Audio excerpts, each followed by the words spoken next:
can turn back now or learn the stuff they don't want you to know.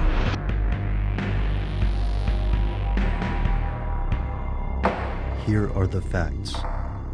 In HBO's drama K Street, lobbyists are depicted as intermediates, connecting the powerful and packaging messages for the public. But lobbying is by no means a new profession. So what is it exactly? The earliest use of the term predates the United States, and for much of our history the definition was slippery. Lobbyists have been required to register with the Office of the Clerk of the House of Representatives since 1876, but the act of lobbying dates back to the first session of Congress. It wasn't until the Lobbying Disclosure Act of 1995 and later amendments in 2007 that the government openly sought to define a professional lobbyist with 3 criteria. This was a necessary move because many of the professional representatives and consultants of DC's K Street avoid the L word, and the American public often disapproves of this group's role in the legislative process. At the most basic level, a lobbyist represents a client, usually a group of citizens, and petitions elected officials on this client's behalf. These clients or special interest groups may be trade organizations, individuals, corporations, and more. This petitioning can include lavish trips and dinners, campaign contributions, and, unfortunately, illegal activity. Today, lobbyists often have a bad connotation, and average voters on both sides of the aisle argue that their presence damages America's system of government. Lobbying groups often write the rules and laws that senators and representatives later present to Congress, and corporations spend tremendous amounts of money to make sure their preferred arrangements become U.S. law. To many voters, the solution is evident: ban lobbying. Unfortunately, it's not that simple. Here's where it gets crazy.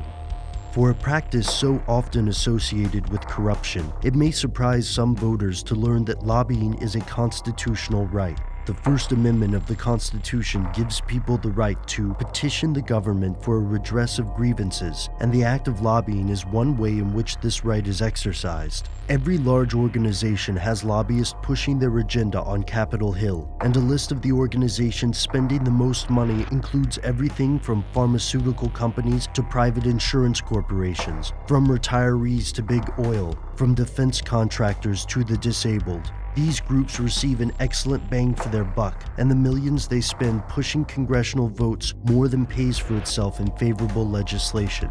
In 2011, there were 12,655 registered lobbyists, and their side of the industry is tightly regulated. However, the specific definition of lobbyist lends itself to loopholes. According to this definition, people like Newt Gingrich aren't lobbyists, despite their advocacy and use of connections to further an agenda for pay.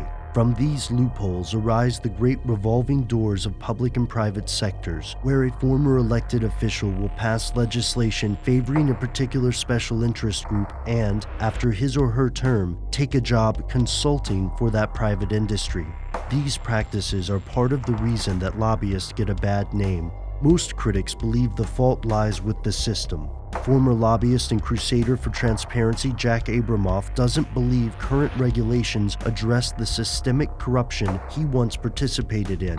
And the American Bar Association believes that the nation must draw a clear division between lobbying for someone and fundraising. And perhaps that's the biggest problem. The laws are still unclear. At what point does a campaign contribution become a bribe? U.S. District Judge Myron H. Thompson publicly asked the Supreme Court to weigh in on the matter during the trial of former Alabama Governor Don Siegelman. But for the most part, lobbying continues to be the grease that lines the gears of American democracy. The Obama administration has taken steps to ban some practices, and growing numbers of voters seem aware of the danger lobbying can pose.